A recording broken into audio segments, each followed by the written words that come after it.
It's Monday. Monday is the time for watching movies, and the hunger has returned to me as well.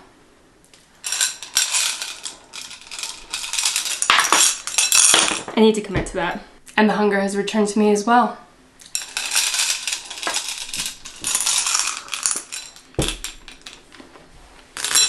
I'm recovering spit. Welcome back to Something with Sam. My name is Samantha, your hostess. And like I said, it's Monday and we're watching movies. I got a new camera, new mic that hopefully works. We'll see how this goes, especially because filming on my phone has been, one, annoying. It's taking up all of my memory because I can't delete anything. And every time I upload, it looks fine when I'm editing, it looks fine on the phone, and I upload it to YouTube, and the saturation is all undersaturated. And it has some weird sepia tone over it that I did not put on those videos, but whatever. Today we are watching a fantastic film from 2007, Mr. Brooks. I'm gonna take this coat off because it's my winter wool coat, and it's very warm here at the beginning of May. These are also my old glasses. There we go. These ones look more like Mr. Brooks.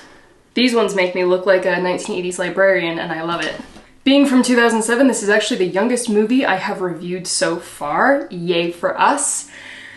I just enjoy movies from when I was younger, and I think I just had more leisure time to sit and relax and enjoy movies, and I'm trying to get back to that, but these are all the ones that I remember and love and enjoy, so sorry not sorry. I am running a little late for filming this episode.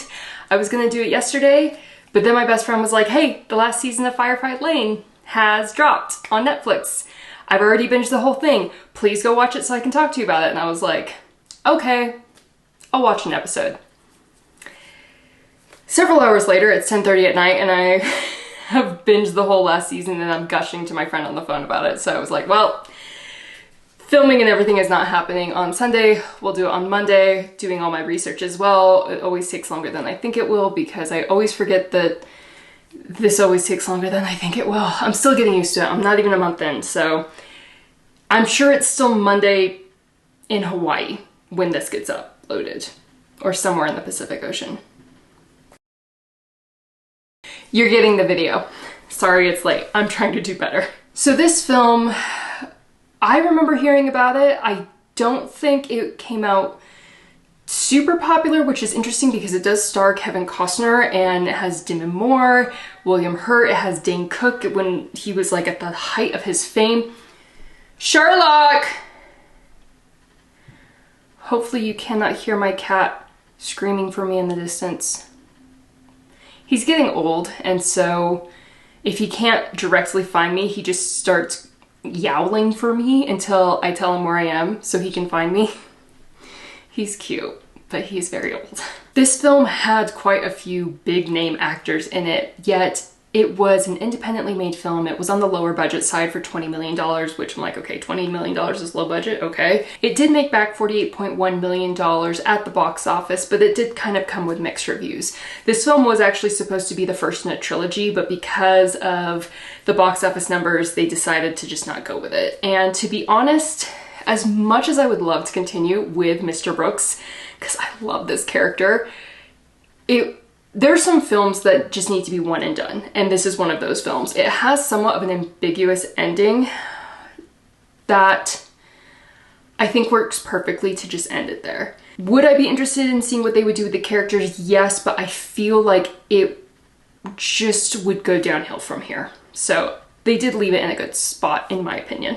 The writers Reynold Gideon and Bruce A. Evans. Bruce A. Evans also did direct the film. They had previously worked on more family-friendly films, and they wanted to do something more serious that no one would really expect from them. And they just really wanted to explore the idea of this family man who was struggling with addiction, but his addiction is killing people. As they were writing the story, they wanted problems to keep popping up organically that would really hamper our, I don't want to call him a protagonist. Well, I guess he's a protagonist, but he's also the villain. that you're kind of rooting for, because he's also super sweet and charming while being a cold-blooded killer. It's a hard, they thread that needle very well. Even better than I would say they even did in Dexter. Surprise, motherfucker. I prefer Mr. Brooks to Dexter. Now, I'm not commenting on Michael C. Hall's performance because I actually think he did a fantastic job in that performance. Something about Kevin Costner's role in this, and the role was actually written for him, it works so well. And you're seeing him deal with all these issues while he's also fighting his inner demons. And that inner demon is personified by William Hurt. And these two play off of each other perfectly. And Costner actually offered the role to Hurt. They had worked together previously on The Big Chill. They had kind of kept in touch over the years. And when he read the role, he was like, I know who to give this to. And he offered the script to William, told him, here's the part. If you like it, it is yours. And he took it. Demi Moore plays Detective Tracy Atwood, and I freaking love her in this film. She is a badass, and she can be stubborn, sometimes to a fault, and she is dealing with a lot of her own personal issues throughout the story. Her husband is a piece of shit, and she's trying to divorce him, and it's very messy. She is a notorious catcher of serial killers. Apparently there's a ton of serial killers running around Portland, Oregon. Okay. But I freaking love every scene that she's in this film. And if they were to do a trilogy or a spinoff from this, I would actually love it to follow her character. I think that would be really fun. And the rest of the main cast is finished off by Dane Cook. Dane Cook. All right, I'm not going to talk about Dane Cook as a person. Let's just focus on the artist. Anyone who's my age will remember when he got very popular in the 2000s. The thing that really helped him shoot to stardom was the fact that the internet was becoming more of an everyday thing. The internet in the 2000s was nothing like how we have it now, and older millennials will really remember how most of our childhood we did not have internet.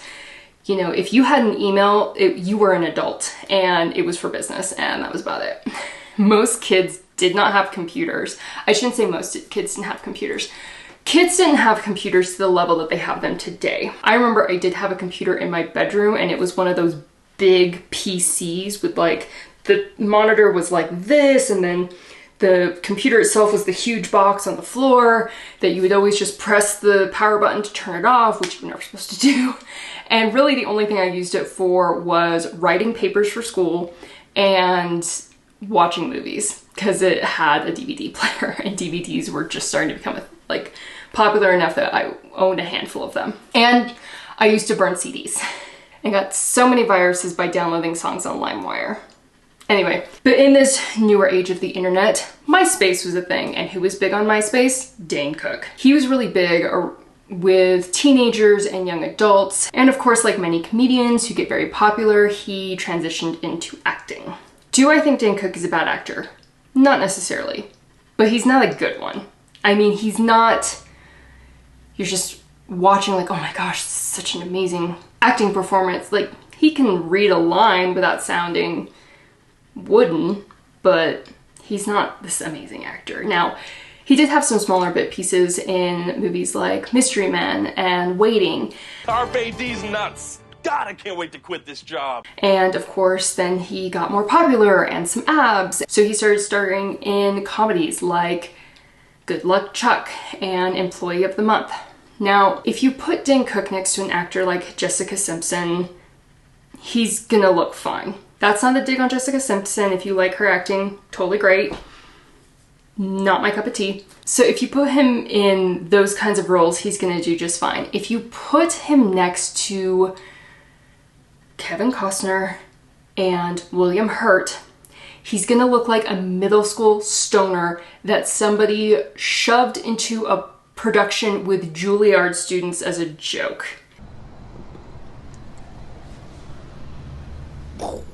It doesn't look great. Now, His character is supposed to be really immature and whiny and annoying and irritating, so maybe it was the right casting decision. But man, if I kind of just don't, it's a little nails on the chalkboard every time he's on screen. Let me just put it that way. And I just think his inclusion hurts the film. I haven't really thought of who I would want in the role instead, and maybe even a lesser known actor would have been better. You know who may have been really good is Justin Long. He may have been a bit too young at the time. I don't know, he may have been a good choice. I could see him, having seen him in Barbaric, I could see him in that role. But again, I could see him in that role now, maybe not in 2007. He may have been too young. How old is Justin Long? Justin Long. No, he would have been a decent age. He was born in 1978? Damn, he has a baby face. Okay, he probably would have been right for that role. But again, he may have been too baby faced. I don't know. We're not gonna get into it. Some fun facts about the film. It was set in Portland, Oregon, but it was actually shot in Shreveport, Louisiana. There's this vampire bar in Shreveport. The film was scored by Raymond Djawadi, who you might recognize from... And the original poster for this film was so much better than what they ended up putting on the DVD cover. Like, come on. If you'd had that original cover, I personally think you would have sold more DVDs, but that's just me, because that one was creepy. From here, we're going to be going into spoilers. I think that this is a fantastic film. If you have any interest in seeing it, please stop this video, go watch it, and then come back and then we can discuss. It's good. It's really, really, really good. And it has a very interesting ending that I wouldn't want to spoil for you if you're in any way interested, so fair warning. Mr. Brooks is a hardworking businessman, philanthropist, loving husband, and father. He's even receiving a Portland Chamber of Commerce Man of the Year award at the beginning of the film. But it's very clear he is fighting some inner demons, namely Marshall, the personification of the hunger Mr. Brooks tries so hard to silence. Mr. Brooks has been fighting this hunger for years, but cannot silence it anymore. And in the first act of the film, goes to the home of a couple he's been stalking for weeks and kills them. Mr. Brooks is a very methodical man. He's a very careful man. He plans and he prepares to make sure that he will never be caught. When he's targeting his victims, he never acts impulsively. He goes into their homes when they're not there so he can study the layout, know where to go, know how to get in and out, know whether or not they have a vacuum he can use to cover his tracks, literally. He follows them to know their routines. He has clothing that is only worn out on his hunts and is then destroyed. He uses a car that he doesn't normally drive and then cleans it thoroughly afterwards. He zip ties a plastic bag over his gun to catch the bullet casing and then collects the bullets themselves afterwards. He takes photos but then burns them and everything else so that he keeps no souvenirs. This is a man who is always in full control over everything that he does, until one day he isn't. Whoa, Earl.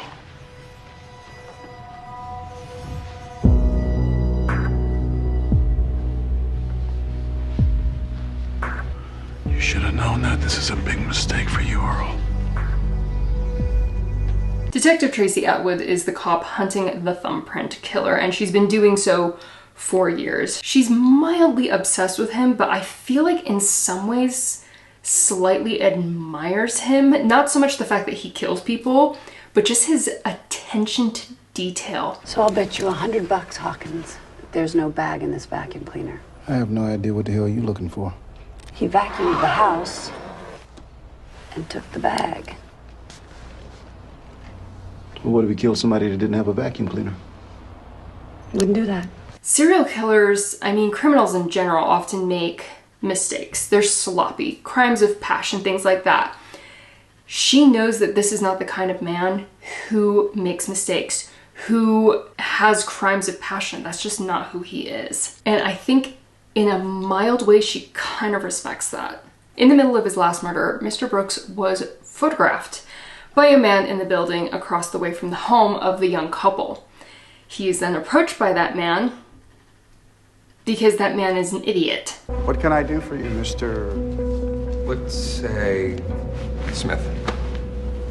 Okay, Mr. Smith. This gentleman who calls himself Mr. Smith, played by Dane Cook to great irritation, as we've already discussed, isn't trying to get money from Mr. Brooks. He wants Mr. Brooks to take him with him the next time he goes to kill somebody. I am not joking. How do I put this delicately? Mr. Smith is a piece of shit. Not just because he wants to kill somebody for the thrills, whereas Mr. Brooks is very clear. I don't enjoy this, Mr. Smith. I do it because I'm addicted to it. And Mr. Smith is everything Mr. Brooks isn't. He's impatient, he's arrogant, he's a moron, and Mr. Brooks sees right through him. And honestly, only a complete idiot would put himself on the radar of a known serial killer. How did you find me, Mr. Smith?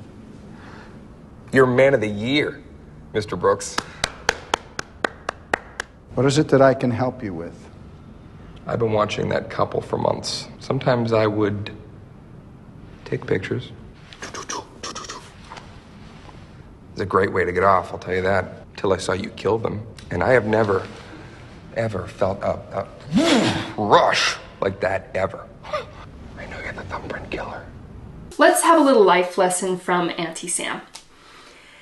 If you witness a murder, and you actually just so happen to get photographs of said murder clearly in the commission of the crime, and then you come to find out that the murderer is a very wealthy, well-known man with a lot of power, what do? Personally, I would find out who the detective is on the case. I would anonymously send them the photographs with no fingerprints on them or the envelope, no DNA whatsoever, no return address, from a post office box that was nowhere near my house, and possibly a note in handwriting that cannot be traced back to you saying, I witnessed this, I am afraid for my safety, do not contact me, do with this evidence what you will. And if you try to find me, I will deny everything. Because personally, I would not want to be in the crosshairs of a man like Mr. Brooks. This guy is terrifying. And if you know, oh, this is the thumbprint killer who was also a very intelligent, successful businessman, which means he is in full control of his shit, you do not want to be anywhere near that. And honestly, I would not even want to testify at the trial of this man because you have no idea what kind of friends he has. From the angle of these pictures, you live on the 3rd floor of the apartment building across the alley from the couple's house. Well, Yes or no, Mr. Smith? Yeah, Mr. Smith. You deserve everything that's coming to you. Just saying. Especially he just wants to like go kill some random person for kicks and giggles. Like, screw you, my guy. Mr. Brooks' life is further complicated when his daughter, Jane, shows up unexpectedly telling him that she's gonna drop out of college. He's very much against this, and we later find out that she's also pregnant by a man who is married with kids. Jane. Sweet Jane. She's young and dumb and annoying. And nothing bad on the actress who plays her. She actually plays her very, very well. She very clearly has her father wrapped around her finger, and he's gonna do whatever she wants to do, and she knows it. And I get really frustrated with parents who build their own wealth but then don't make their children work for anything because they end up being so entitled and so spoiled, and Jane is no different. Okay, but I've thought a lot about this. College is a waste of time for me. How does somebody know that halfway through their freshman year? You didn't even go to college, Daddy, and you're successful. I want to come work for you. To save money, I would move back home, but no rules, no curfew. I want to be treated as an adult. And would you pay for rent? Would you pay for food? No, Dad. You're a very wealthy man. I think you can afford to keep me. And in the end, that really comes back to bite Mr. Brooks in the ass. She's not telling you everything. She's hiding something. I know. But we'll get to that. Throughout this, we see Detective Atwood tracking down the thumbprint killer. She's also having to deal with another serial killer that she put away and then escaped, known as the Hangman, who is most likely out to kill her. And she's also got to deal with her frickin' stupid ass husband and his smug little lawyer who he's actually having an affair with. Detective Atwood's kind of got a rough go at it for the time being, but she'll get through this. She's awesome. I love her. Mr. Brooke quickly gains the upper hand on Mr. Smith, breaking into his apartment in the middle of the night to get the key to his safety deposit box so that he can get the rest of the photos. Again, this man is an idiot. They finally start hunting for the person that Mr. Smith is going to kill, and let me just say, I really love the lighting on this film. When Mr. Brooks is with Marshall, the shadows are very, very heavy, and the lines on their faces and their profiles are very distinct, as though they themselves are just part of the darkness, slowly kind of edging out of it. It comes off very sinister. And what's interesting is you don't see the same effect on other characters, even during night scenes. Even Mr. Smith typically has more lighting on his face, even when he and Mr. Brooks are sitting right next to each other in the same car. So Smith and Brooks are doing their hunting, and Atwood is getting snatched by the hangman. But like the boss that she is, she fights back and gets away after being flung from a moving vehicle and slammed into the windshield of another car. All right, I hate when movies do this, when you see somebody just get thrown an incredible distance and then land super, super hard. You're not getting up and just walking away after that. You're not leaving with just gotta get my head wound stitched up as I sit up here nice and comfortable in the ER. It's fine. That's not happening. Here's why the fantasy no longer works for me. About a year ago, I got thrown off of a horse. I got bucked up over the head of the horse. I landed very hard on my right hip. I had to be transported by ambulance to the hospital. They had to do scans. Thankfully, nothing was broken. I had a massive contusion on my right hip. I had a sprained AC joint, which is right here, this joint, anterior clavicular joint, and whiplash. I still deal with nerve pain in my hip to this day. I could barely walk for a week after that. My hip was crazy swollen. I was on crutches. It was miserable. And she gets flung from a moving car and slammed into glass and is just fine. No, hate that. Reality has ruined the fantasy for me. Interestingly enough, after this happens and Brooks and Smith are still on the hunt, Brooks recognizes the hangman in a parking lot. And he's looking at Marshall and like, we recognize that guy, right? Who's that guy?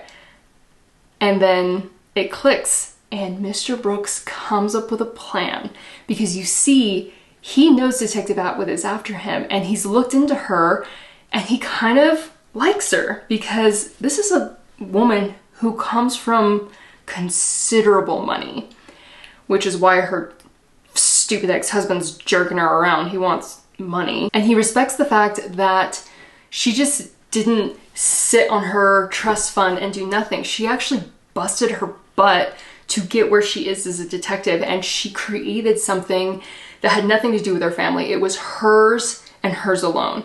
And it's like I said, as Detective Atwood kind of admires Mr. Brooks for his intelligence and control, Mr. Brooks admires Atwood for her tenacity and her independence, and I think they just kind of like each other as people.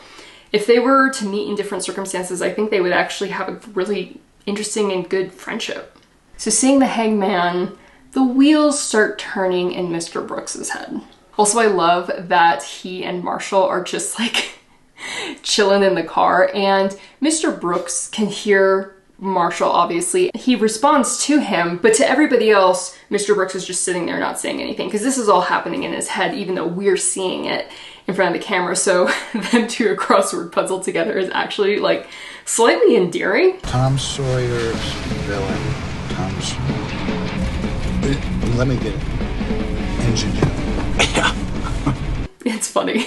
So Mr. Brooks tells Mr. Smith, I want to kill this guy that we've picked out. I want to kill somebody else. And Mr. Smith isn't happy about it and acts like a whiny baby about it, because he is. Mr. Smith wants you to notice that he's pouting. Yes, I know. But Mr. Brooks convinces him, we're still gonna do it. We just have to find the right person. It'll be fine. Now, things take a turn when two cops show up at Mr. Brooks's door. Not Detective Atwood. One cop is from Portland, Oregon. The other cop is from Palo Alto, California, where Jane's school is. Turns out there was a murder at Jane's school right before she hightailed it out of there. And guess who did it? She can deny all she wants, but Mr. Brooks knows. Jane be killing people. Now, Mr. Brooks has two choices. He can either let his daughter go to jail and she won't end up like him. She'll be in a place where she's not gonna hurt anyone anymore. Or he can do what he's done his whole life and he can bail her out, which is what he does. I mean, this is a man who is prepared. He's got fake IDs, he's got disguises, flies down to Palo Alto, murders a random person in the same way Jane did, and flies back and no one is the wiser. This guy gets shit done. That shit is murdering people, but you know, he makes things happen. Now, while he's gone, Atwood is circling and she questions Mr. Smith again.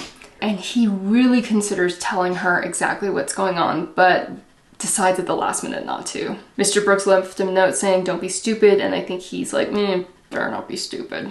But after all this, Mr. Brooks decides that he just can't continue on like this. Eventually he's gonna get caught and it's gonna be very embarrassing for his family to deal with the aftermath of the trial and realizing who he is. Are you sneezing? Are you sneezy, baby?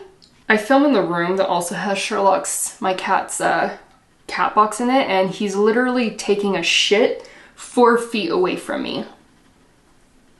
This is how we do. So he decides that he's going to end it all by allowing Mr. Smith to kill him.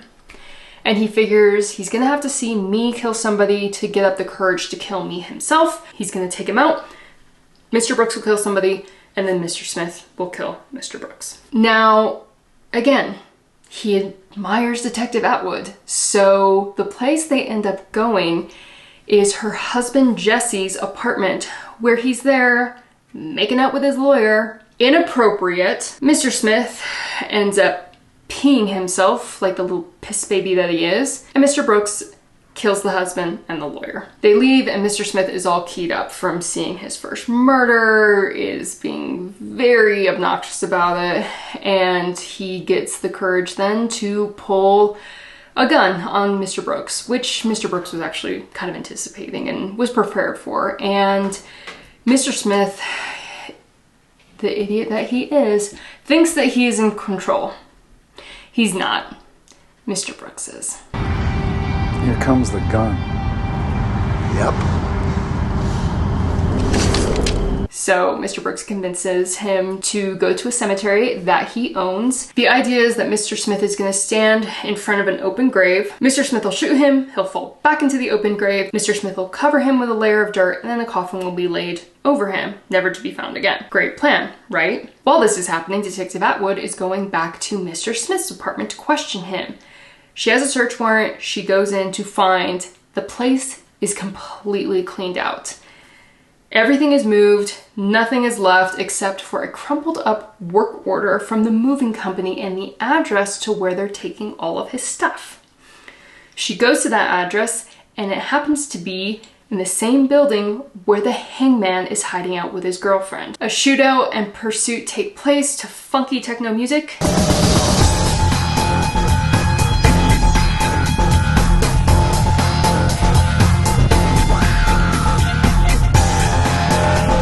The hangman and his girlfriend are both injured, and instead of going back to jail, he kills his girlfriend and then himself. That's something about this film that I also get a little like, on. It definitely suffered that 2000s editing and shooting style of fast, rapid, jarring cuts during the action sequences, and the whole film is somewhat undersaturated. I really didn't like the color grading of films from this time, but it's not as egregiously done as some other ones that I've seen. Overall, it doesn't really take away that much from the film, but it is something that I do notice, especially at this shootout scene. And also, what the hell is that music? Ramen, you're better than this. Is it Ramen or Ramin? I hope I'm saying his name right. I have respect for that guy. He is awesome. And I do like the leitmotif for Mr. Brooks that you hear at the beginning and kind of throughout with him and Marshall. It's pretty good.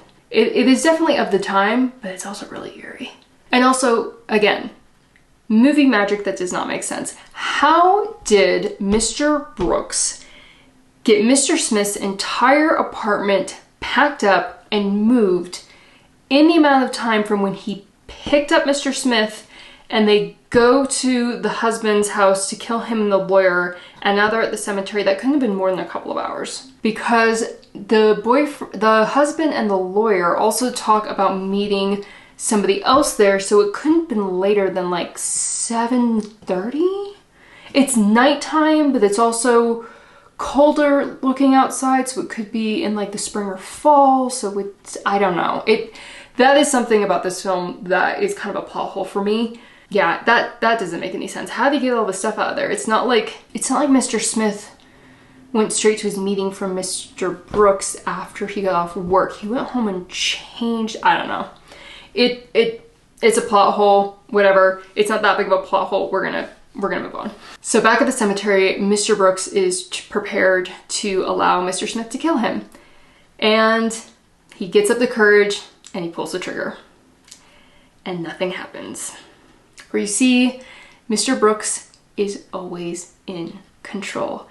And he went in to Mr. Smith's apartment in the middle of the night and bent the firing pin in his gun. Because he is curious to see what happens with Jane and her baby, and he wants to be there for that, and he wasn't sure if he wanted to really go through with it until Mr. Smith pulled the trigger, and when he did, he realized he didn't want to go through with it. So instead, he kills Mr. Smith with a shovel, the universe cheers, he throws him into that grave, and he is never seen again. Before I was a thumbprint killer, Mr. Smith, I killed a lot of people in a lot of different ways. The only thing I liked about Dane Cook being in this movie is him being brutally murdered. Yay. Now, because Mr. Smith frickin' peed himself at the husband's apartment when Mr. Brooks was killing him, his DNA is there, he gets pinned as the thumbprint killer. Though Detective Atwood is like, it's not him. There's no way. He wouldn't be that sloppy. But, you know, Brooks has so far just gotten away with it. But he still has a question for Detective Atwood. And so he steals some random girl's cell phone, rude, and calls her. Why are you a cop? Who is this? Did you think your husband's killing was random? Mr. Baffert? Where are you? I'll tell you if you can give me the true answer to my question. My father was very disappointed that I was born a girl, and he let me know it. I've spent my whole life trying to prove him wrong. Thank you. That wasn't Baffert. There are so many juxtapositions in this film. You have the calm and collected Mr. Brooks and the erratic and impulsive Mr. Smith. The hangman is this brutal killer who is sloppy and easily caught, whereas Mr. Brooks is very methodical and cautious and knows what he's doing at all times. Even with Jane and Atwood, these are two women who are both born into money. Jane has a loving father who would do anything for her, and she becomes a murderer, whereas Atwood's father has always made it very clear that he sees her as nothing but disappointment, and she became a cop. That for me is just superb writing. The ending plays out with Vicious Traditions by the Veils. Great song.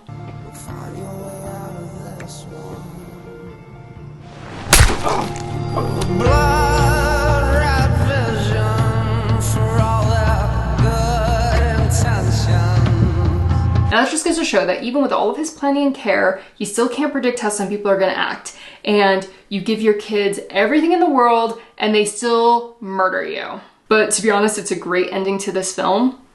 Or at least it would be if it wasn't all a dream. I hate that. But now Mr. Brooks has to deal with the paranoia of his daughter one day killing him. The joys of parenthood. For the writing, the ending is the only thing I don't like. I do wish that they had left it that Jane really had killed him. Now, Again, they were wanting to make this a trilogy, which is why they did end up making it a dream, and that kind of leaves some doors open to questions that we would have going forward, whether or not Jane would eventually kill him. I think if they were doing this as a standalone film, that would have been the ending of her killing him and all of the questions. It's like, oh my gosh, is she gonna go kill her mother? Like, obviously she's not gonna go away with it now because it's just very clear that she did it. Though her argument could be she got really scared when the detectives questioned her about a very brutal murder. She slept with scissors with her because she was afraid her father came in at the night to kiss her and it scared the shit out of her, and she stabbed him by accident and she's horrified. If I was a cold-blooded killer who just did what she did, then that's probably the story I'd go with, personally.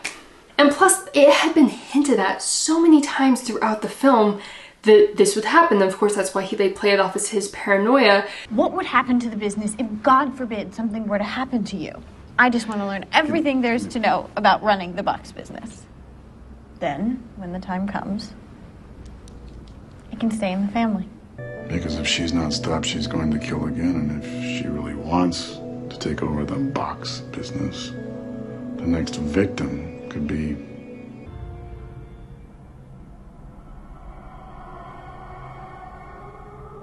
But to be honest, the first time I saw it, it was shocking, but it wasn't surprising, and it was really good. And then it was like, oh, it's a dream, and I hate that. Other than that, great film, great writing, great acting from almost everyone.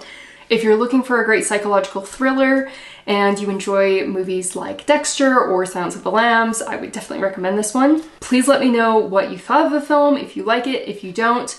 If you want to discuss it in the comments, love to hear from you. Please like and subscribe, follow me on all my social medias, and I will see you on Friday for our crafting video and next Monday, hopefully on time for our next movie.